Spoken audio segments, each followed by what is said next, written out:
کیا اسلام آباد میں سویڈن کا سفارتخانہ پھر سے ویزا درخواستوں کی وصولی شروع کر رہا ہے اور اب لوگ اسلام آباد میں سویڈش سفارتخانے میں جا کے سویڈن کے ویزے کے لیے درخواستیں دے سکیں گے؟ اور یہ سلسلہ کب سے شروع ہو رہا ہے، اس سب کی تفصیل آج کے اس ولاگ میں شامل ہے۔ اسٹاک ہوم سویڈن سے عارف کسانہ کی جانب سے سلام قبول کیجئے۔ میں اپنے تمام ناظرین کا شکریہ ادا کرتا ہوں کہ وہ ان ولاگز کو نہ صرف دلچسپی سے دیکھتے ہیں بلکہ ان پہ کمنٹس کرتے ہیں، دوسروں سے شیئر کرتے ہیں اور لائک بھی کرتے ہیں۔ اور جن احباب نے ابھی تک اس چینل کو سبسکرائب نہیں کیا، اگر انہیں لگتا ہے کہ اس سے انہیں اچھی معلومات ملتی ہیں تو وہ نہ صرف سے سبسکرائب کر سکتے ہیں بلکہ اپنے دوست احباب کو بھی اس سے آگاہ کر سکتے ہیں تاکہ یہ معلومات کا سلسلہ جو ہے وہ زیادہ تر وسیع ہو سکے۔ اب ہم چلتے ہیں جناب ان خبروں کی جانب۔ بہت سے احباب نے اس حوالے سے پوچھا ہے اور میرے تقریباً ہر ولاگ کے نیچے یہی کمنٹس آتے ہیں کہ اسلام آباد میں سویڈن کا سفارتخانہ کب جو ہے وہ دوبارہ سے سویڈن کے ویزے کی درخواستیں جو ہے وہ وصول کرنا شروع کر رہا ہے اور لوگوں کو تھائی لینڈ اور ایتھوپیا کی بجائے اب اسلام آباد میں ہی جو ہے وہ اپنی اپلیکیشنز جو ہے وہ دے سکیں گے۔ اس حوالے سے اخبارات میں بھی جو ہے وہ خبریں شائع ہوئی ہیں۔ یہ جیسے آپ دیکھ سکتے ہیں کہ دنیا نیوز جو ہے اسلام آباد نے بھی یہ خبر شائع کی ہے جس میں یہ کہا ہے کہ پاکستان میں سویڈن کے سفارتخانے نے پاکستان اور افغانستان کے باضابطہ شہریوں کی طرف سے شینگن ویزا کی درخواستوں کی وصولی کا اعلان کیا ہے۔ رپورٹس کے مطابق سویڈن کے سفارتخانے نے اعلان کیا ہے کہ شینگن ویزا کے لیے درخواستیں 19 جون سے وصول کی جائیں گی۔ یہ ویزا زیادہ سے زیادہ 90 دن کے قیام کے لیے ہوگا۔ درخواست دینے والوں کو ایسی بینک سٹیٹمنٹ پیش کرنا ہوگی جس میں کم از کم 6 ماہ کا بیلنس دکھایا گیا ہو۔ سویڈن میں 30 دن کے قیام کے لیے یہ ثابت کرنا لازم ہوگا کہ درخواست دہندہ کے بینک اکاؤنٹ میں 2400 یورو کے مساوی رقم ہے۔ پاکستانی شہریوں کے لیے سویڈن کے شینگن ویزا کی فیس 80 یورو یعنی پاکستانی روپے میں 24,280 پاکستانی روپے بنتی ہے۔ اب اس طرح کی یہ نیوز جو ہے وہ آج نیوز میں بھی آئی ہیں اور بھی بہت سے اخبارات میں آئی ہیں اور سوشل میڈیا پہ بھی لوگوں نے بہت شیئر کی ہیں، اور اس کے بعد لوگوں نے جو ہے وہ مجھے بھی پوچھا ہے کہ کیا واقعہ ہی سویڈن کا جو اسلام آباد میں سفارتخانہ ہے 19 جون سے سویڈن کے ویزوں کے لیے درخواستیں لینا شروع کر رہا ہے اور لوگوں کو اب جو ہے وہ ایتھوپیا، ادیس ابابا یا جو ہے وہ تھائی لینڈ نہیں جانا پڑے گا۔ یہ جب خبریں میں نے بھی دیکھیں تو میرے لیے بھی تھوڑی حیرانی تھی۔ اس کے بعد میں نے جو سویڈن کا جو سفارتخانہ اسلام آباد ہے ان کی جب ویب سائٹ کو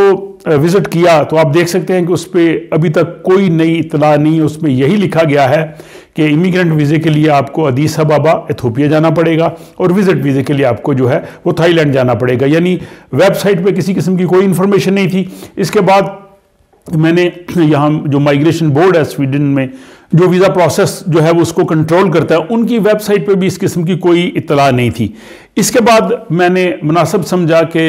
مائیگریشن بورڈ سے باقاعدہ خود رابطہ کیا جائے اور ان سے پوچھا جائے کہ کیا ایسا کوئی منصوبہ ہے جو ابھی ویب سائٹس پہ نہ ہو لیکن اندرون خانہ اس قسم کا جو ہے وہ پلان بن گیا ہو۔ تو میں نے جناب یہاں پہ مائیگریشن بورڈ سے جو ہے وہ رابطہ کیا اور مائیگریشن بورڈ کے جو انفارمیشن کی انچارج ہیں ان سے رابطہ کیا اور ان سے یہ پوچھا کہ کیا اسلام آباد میں سویڈش سفارتخانہ واقعی جون سے جو ہے وہ اپلیکیشنز لے رہا ہے، اور انہوں نے جو مجھے ریٹن جواب ای میل کے ذریعے دیا وہ آپ دیکھ سکتے ہیں۔ اس میں انہوں نے کہا جی کہ ایسا بالکل کوئی منصوبہ نہیں ہے اور جون سے ہم کسی قسم کی کوئی تبدیلی نہیں کر رہے کہ جون سے جو ہے وہ درخواستیں اسلام آباد لے لی جائیں گی۔ انہوں نے کہا جی کہ جو اس وقت طریقہ چل رہا ہے یہی رہے گا اور until further order اس کا انہوں نے یعنی ان کا کہنے کا مطلب یہ ہے کہ اس میں کوئی تبدیلی نہیں ہے اور یہ جو خبریں اخبارات میں آئی ہیں ان میں کوئی صداقت نہیں ہے۔ اس کے بعد میں نے یہاں جو سویڈن میں سفیر پاکستان ہیں جناب ڈاکٹر ظہور احمد صاحب، ان سے میں نے پہلے بھی انٹرویو کیا تھا، اس حوالے سے ان سے پوچھا تھا اور وہ کہہ رہے تھے کہ جو ہے وہ حکومت پاکستان کی کوشش ہے کہ دوبارہ سے اسلام آباد سے جو ہے وہ لوگ درخواستیں دے سکیں۔ تو جب میں نے انہیں پوچھا تو انہوں نے کہا جی کہ ہمیں بھی کوئی اطلاع نہیں ہے کہ یہ جون سے ویزا اپلیکیشنز جو ہیں وہ اسلام آباد سے دی جائیں گی۔ تو اب یہ صورتحال ساری واضح ہو گئی ہے کہ یہ جو دنیا نیوز میں، آج نیوز میں یا باقی اخبارات میں، یا یہ جو نیوز ایجنسی ہے INP جس نے بیسیکلی یہ نیوز دی ہے، یہ بالکل جھوٹ اور بے بنیاد ہے۔ اور مجھے یہ سمجھ نہیں آتی کہ پاکستان کے اتنے بڑے اخبارات ہیں، دنیا اخبار ایک بڑا اخبار ہے، آج نیوز بڑا اخبار ہے، اور INP جو ہے ایک بڑی نیوز ایجنسی ہے، بغیر کسی تحقیق کے جھوٹ کیسے یہ آگے پھیلا سکتے ہیں؟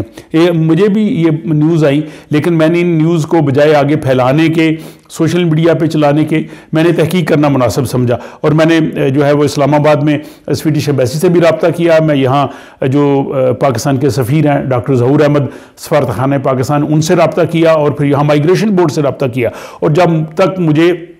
مصدقہ اطلاعات نہیں ملی، میں نے جو ہے وہ کسی قسم کی جو بات نہیں کی، نہ ولاگ بنایا۔ اب چونکہ یہاں کے مائیگریشن بورڈ نے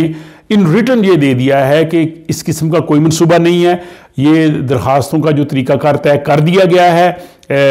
امیگرنٹ اپلیکیشنز کے لیے ادیس ابابا ایتھوپیا، اور وزٹ ویزے کے لیے جو ہے وہ تھائی لینڈ، یہی سلسلہ چلے گا۔ تو آج کے اس ولاگ سے وہ تمام غلط فہمیاں دور ہو جانی چاہیے، اور مجھے نہیں لگتا کہ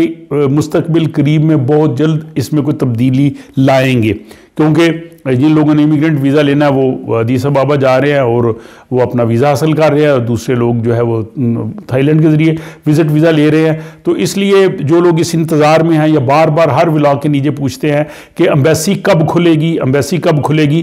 امبیسی تو کھلی ہوئی ہے اسلام آباد میں، وہ باقی سارے کام کر رہی ہے، لیکن امیگریشن سیکشن وہاں پہ نہیں ہے۔ امیگریشن سیکشن انہوں نے وہاں سے جو تبدیل کر دیا ہے، اور یہ سلسلہ ہی چلے گا۔ اور ایک بار پھر